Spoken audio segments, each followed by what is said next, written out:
Hello and welcome to Conversation Corner. My name's Kunal. Today we'll be analyzing this very common saying called "It's lonely at the top." When you see famous people or people who have accomplished a lot in life, you would be really confused and wonder why would they be lonely? Because wherever they go, people are lining up to take their autographs or they want to take selfies with them. Being surrounded by so many people, how can they be so lonely? Well, here's the truth. Just because you're surrounded by people does not mean you're not lonely. It just means that you have the company of people, but having the company of someone or just having the physical presence of someone does not necessarily mean that there is real company or a relation, so to speak. And today, what I'm going to do is I'm going to try and explain this concept of why it gets lonely at the top. Before I go ahead and explain that, I will explain my definition of what I understand connection to mean, which will help you understand this concept of it is lonely at the top.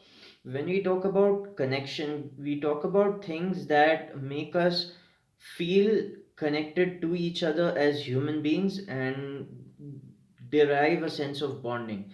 So let's say I were to go to another country in Europe, let's say Poland, and I meet another Indian in Poland, we would feel connected in the sense that both of us are Indians. Or if I am from Maharashtra and I find someone else speaking Marathi in the city of Chennai, I'll feel connected due to us having a common language, which in this case would be Marathi. So anything that fosters a sense of connection is what we believe will lead to two people feeling connected. Now, why is it lonely at the top? Here's why. Every time you rise, let's imagine a pyramid. A pyramid has most of its surface area right at the bottom, and as you go up and up and up and up the pyramid, it gets slimmer. The area that is covered by the pyramid gets slimmer as you rise to the top, and when you're at the peak, there's very little surface area covered by the peak of a pyramid as compared to its base. So what's happening here? When you are rising to the top, you achieve certain skill sets, you acquire certain beliefs, you acquire a certain worldview that most people do not have access to. Imagine seeing a wonderful sunset and trying to describe that sunset to a person who does not have vision, who is blind. It would be very hard to do so, or if not impossible. So, whenever you rise up the ranks in any sport, in any profession, or any endeavor in life in general, when you accomplish things that are extremely difficult, or when you grow in knowledge, it becomes hard to relate to people who are at the bottom. What I mean to say is it becomes hard to relate to people who don't have this knowledge, who don't have this skill. And since relating with such people becomes hard, the people who are at your level, in this case, the people who know what you know, let's say you are a PhD in computer science and you did programming, you can connect and relate better to programmers than, let's say, an accountant or a doctor, because they're in the same profession as you. A programmer has the ability to share with you memes relating to programming, whereas a doctor or an accountant may not understand memes related to C++ or Java or other programming related things. So, whenever you are rising to the top in any field of yours, it becomes harder and harder to connect with more and more people because fewer people will be at the stage that you're at, right? So, at the very basic level, how do we connect? So, we have our nationality, which is common to most of us. So whether you're an Indian in the state of Gujarat or Maharashtra or West Bengal or Tamil Nadu or Kerala, one thing that's common to all Indians when they go abroad is their nationality. Then you have your state, you have your religion, you have your food preferences. So there are a variety of things over which people connect.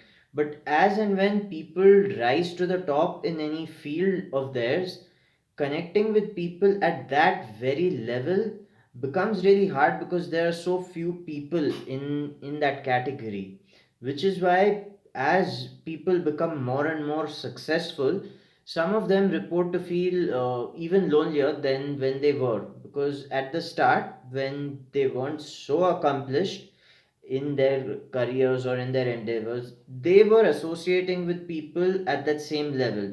That is, people just like them who still weren't very accomplished in their endeavors, and that's what made people have a sense of connection.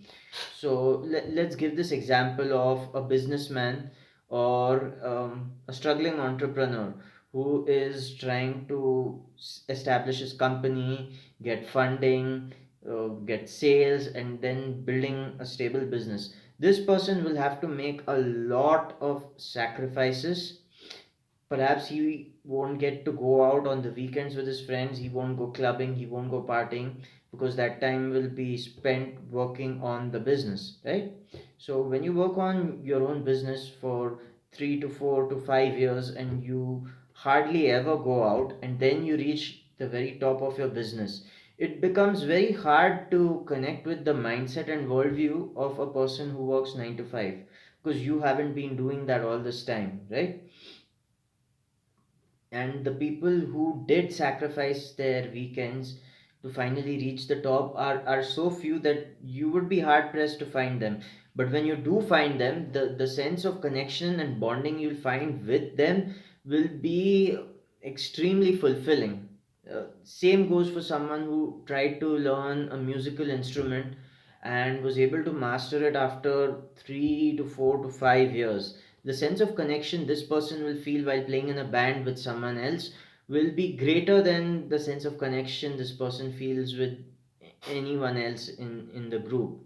Let's say that there are a group of strangers who've met at a party, let's say a wedding, and out of these 10 people, two of them happen to be musicians who studied and passed some very competitive music exams.